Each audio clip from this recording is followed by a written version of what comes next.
Урматтуу төрага, сиздин өзүңүздүн полномочияңыз бар. Түз протокол тапшырма берип койсоңуз болот. Ош шаарында азыр газдын басымы аябай азайып, элдер сууктун күнү газ жок калыптыр.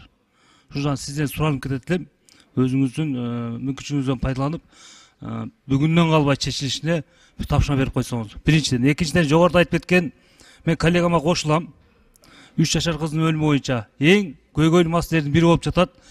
Ошол менен бирге бүт республика боюнча биздин ушу стоматологдордун баарын текшерип чыгыш керек. Лицензияларын караш керек. Лицензиясы жоктор да табылып жатат. Мындай кайдыгер карабашыбыз керек. Болбосо саламат сактоо министрин чакырып ушул жерге. Урматтуу төрага, суроо жооп кылсак дагы болот.